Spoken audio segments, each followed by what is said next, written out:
All right, welcome back to some expating in Germany. Hope you've enjoyed the previous videos. Hope you enjoyed this video. You know the drill. It would help me a lot if you like, subscribe, share, send it to people. I don't know. Do what you can to help me grow. It's free. It's free for you. Anyway, so today we're talking about things that Germany does right, in my opinion. Things that I would hope other countries adopt. You know, there's stuff to learn. Not everything is negative, even though maybe sort of this is the impression you might get from my channel. Anyway, let's start with the first point I have, which is the healthcare system. And by the healthcare system, I mean you have a healthcare system where you're allowed to be sick without going and opening a meth lab. Looking at you, Walter White. It's not only the healthcare system, it's also there are laws that protect you. Like, there are no sick days in Germany. There are as many sick days as a doctor says you need, and you will get them accordingly. And if a doctor signs on it, you are allowed to be sick. Not like you're going to get fired if you get sick. At least not automatically. Like, there are extreme cases where people, I don't know, they spend 6 months or a year or 2 years at home sick, with a leave notice from the doctor every 2 weeks. These are very extreme cases, and these don't happen a lot. However, it's there are also laws to protect the employer in case this happens. Yeah, you may have watched my videos about going to get an operation on my back. I paid a total of like 70 euros for, I think, 4 or 5 nights in a hospital. From what I hear, in the US, you would pay a few thousand for that. Plus, I didn't really pay for, I did pay for the operation. I just paid for it through my insurance, which I pay every month. I mean, yeah, you could say Germany, well, taxes later. Never mind, taxes later. What else about the healthcare system? Like, there are more things that are subsidized or like come from the insurance. You don't have to have a huge expense every time you're sick. But enough about that. Continue to employment laws. Basically, employment laws are very cool in Germany. Like, let's start from the flashy things. 30 days of vacation a year for someone who works 40 hours a week is pretty standard. You have a 6 months probation period according to your contract, like maybe a bit less, could also be, but the normal is 6 months. After 6 months, you cannot be fired for no reason. And if you are to be fired, in the first 2 years, they owe you 1 month of notice, and you owe them also. Again, unless the contract says otherwise, but whatever. As a trend. And you and later on it grows. Like after 5 years, I think between 2 years and 5 years, you owe them 2 months, and between 5 years and like 8 years, you owe them more, and so on. But it goes both ways usually. And if you've been working for a company for 10 years, 12 years, they can't just say, oh, you're fired tomorrow. They give you like almost 6 months notice to find a new position, and vice versa. If you quit, you give the company some time to, like, let's say, recalibrate. There's job security in general. You can't just fire someone because you want to. You have to have a reason. Like, sure, if the company is failing and stuff like that, okay, but I don't know, my impression from America is that you can just wake up and decide someone is, okay, he's getting fired, whatever, bye. So that's pretty cool. Right now, in the Corona side, there's a thing, I don't know, it's called short-term work in English, or Kurzarbeit in German, which basically means the government pays some of the salary, companies work on reduced hours, and sort of we're going through this together somehow, which is way better than what's happening in America right now, which is a bunch of people got fired like 6 months ago, and now they are at the brink of a homelessness crisis on top of the already existing crisis. So pretty lucky, I would say. I dare say. Damn, my hair looks funky today. So yeah, you are well protected as an employee. I think I will put links for like if you're actually interested in the whole what you are protected against and what not. You're not protected against AIDS, I have to say, unless you use protection, you know. Anyway, more protection. Renting is also like you can't just be evicted for no reason. Also in the US, but I think it's easier to kick someone out in the US out of an apartment. Like, oh, I want my son to live there. It's like in Germany, if you have a kid, and you're almost impossible to kick out of an apartment. And not to mention that right now, they sort of postpone, like they gave the option for people who cannot pay the rent during the pandemic. And they gave them the option to postpone their rent and not get kicked out to the streets, which is fine. I mean, summer is kind of easy going in Germany, but the winter here is kind of shitty, and you know, it will go on. For example, Berlin started with the, what was it called, Mietendeckel, like to limit how much someone can up the rent on an apartment, which is also supposed to go and protect the renters, because renting prices in Berlin have gone bananas. In Frankfurt, it has gone like twice or three times the price in the past 10 years, I think. Like apartments went from, I don't know, 300, 400 euros a month all the way up to 2,000, which is like unsustainable because the salaries didn't go up as much. So like, fuck you guys. I don't want to pay 75% of my salary for an apartment for the pleasure of living in the middle of Frankfurt with all the noise and the trash and the dirt and let's go on. More cruel things about Germany. In Germany, there's a thing called a Volkshochschule, which is the people's high school, if you translate it weirdly. Basically, you can take pretty cheap courses on things that interest you. Like, I started getting into photography, as you may have noticed. And like there were courses, I don't know, 70 euros for 8 classes of 3 hours each. You can learn German, you can learn Spanish, you can learn a bunch of other languages. Most hobbies, most things, you can go and find a course for it, and it will probably not be super professional, but it will be affordable. And you know, you can get sort of an intro to the field and see if you like it, if it's the kind of thing you want to do, if it's good for you. And each city has at least one Volkshochschule, and it's, you know, it's a cool way to learn something new. It's like before YouTube existed and you could learn everything online. This was basically the system. Like you wanted to learn carpentry as a hobby, you went to the Volkshochschule. I don't links below. So next up, I don't know if the Ausbildung, if the education system video is already out. In case it is and you're watching it, you can also check that out. There's something in Germany called Ausbildung, which is basically like studies, like professional studies that you do that are not a degree, like not a BA, MBA, PhD, and so on. Like to be a welder, to be a mechanic, to be a therapist, all these things. Almost every Ausbildung is a 3-year program where you also you go, and between semesters you have what's called a practicum, which is like an internship, but you get paid, and it's not like in the US where they totally fuck you over. And you get some experience, you get to know some people from the industry, you get to like touch your own field of studies in a practical manner, and it kind of lets you get into the industry later on in a much smoother way. Usually you already have a job when you finish your studies. Like let's say you do 3 internships, they usually last like a month or 2, 3 different places, and you talk to the people there, and one of them will offer you a position to start. And I think it's a cool system. Like it has everything.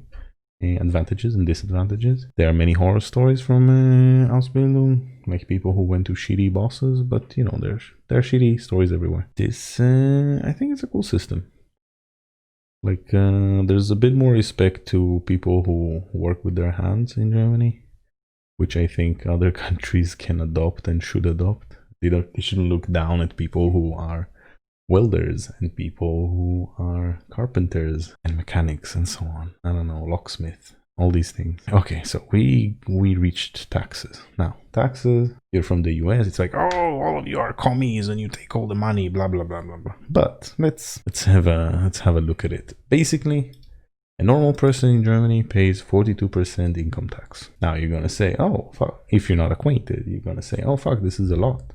A lot of money. Is almost half the money, and you're right, it's almost half the money. It's a lot of money, but you get some things back. This is the point. Like in countries where it's shit, you don't see the money back. You basically pay a lot of money, and I don't know, politicians take it to themselves. In Germany, they sort of made a way for people to enjoy the reinvestment of the taxes. For example, in Germany there are no toll roads. Called the Autobahn, you may have heard of it. The alleged you can drive as fast as you want. This is bullshit, by the way. You can sometimes maybe drive fast and then you get 120 limitation. Or there's works. So much works. Everywhere. They're working all the time because they are hardworking people.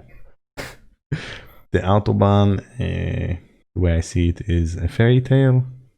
But it's not paid. You go to France, you go to Spain, you drive there. There's the paid road, the toll road, where you can drive 130 sometimes in Spain. In France, in Spain it's 120.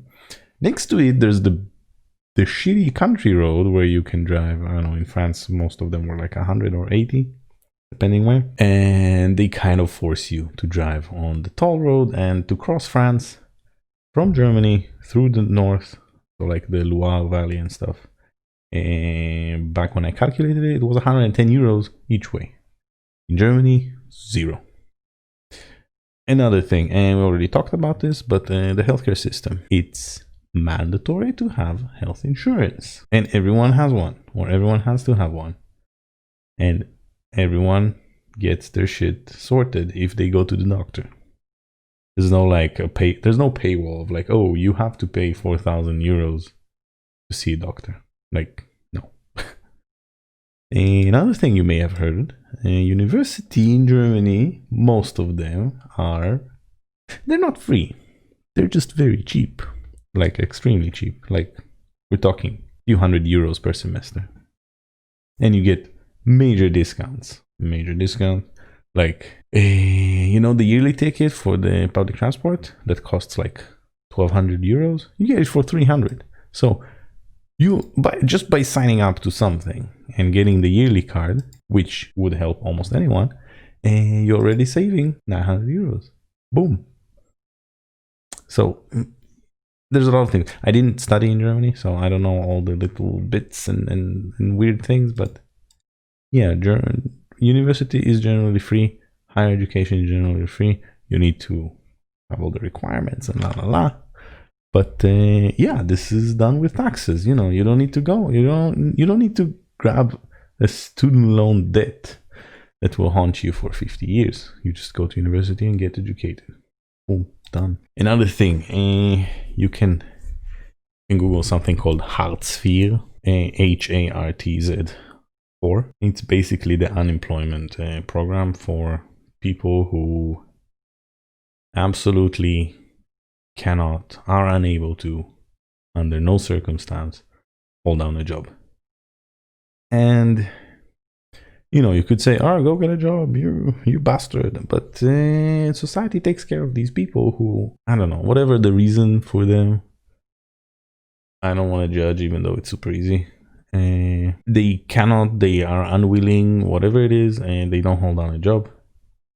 And, you know, instead of having them as white trash people who just shoot up heroin or steal or whatever, they are given, I don't know, 800, 900 euros a month to basically not do more damage to society, basically. kind of holding everyone hostage, but not really, because people are people, humans are humans. You don't agree, well, that's a whole different discussion. If you have a kid in Germany, you are entitled to 14 months as a couple of paid leave, maternity, paternity.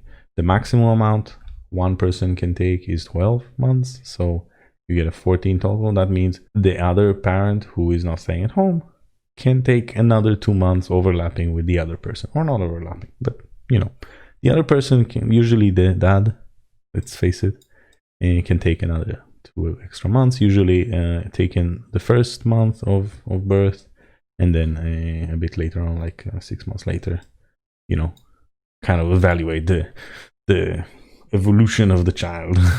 And that's cool. That's done with taxes. And it's, you can get up to 1,800 a month, I think, if your salary is high enough. There's a calculation. It's not really interesting unless it's interesting anyone.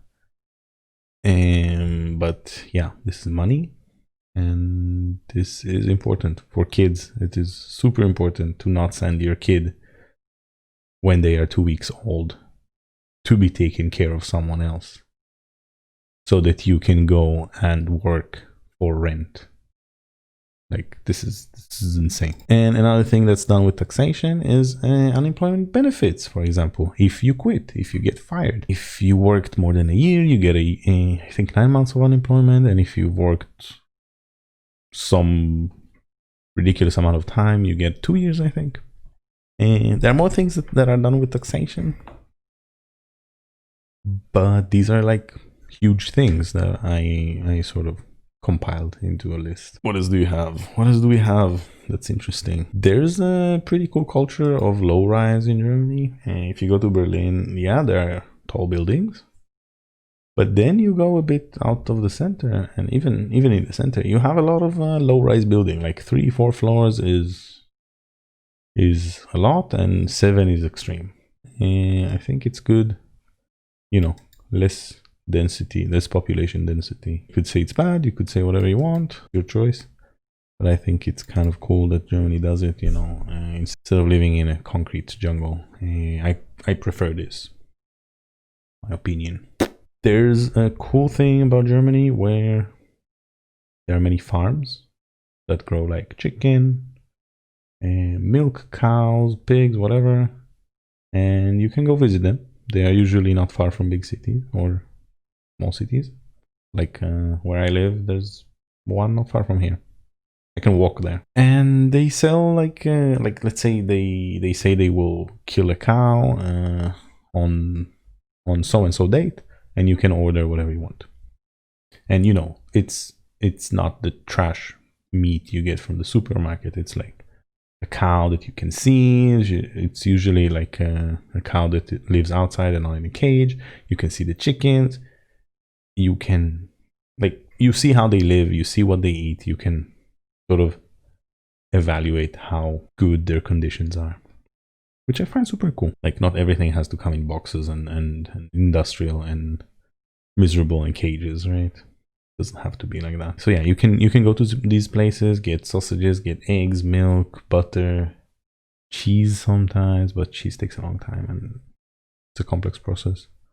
Well, not complex, it's very labor intensive, let's say. Yeah, if you're interested, you can Google the closest Bauerhof to you and give them a visit. Then, and there's another thing I recently was made aware of. There's a map you can find of, I will probably link it below, all the public trees you can just go to and take fruit from, like apple trees and blackberry bushes.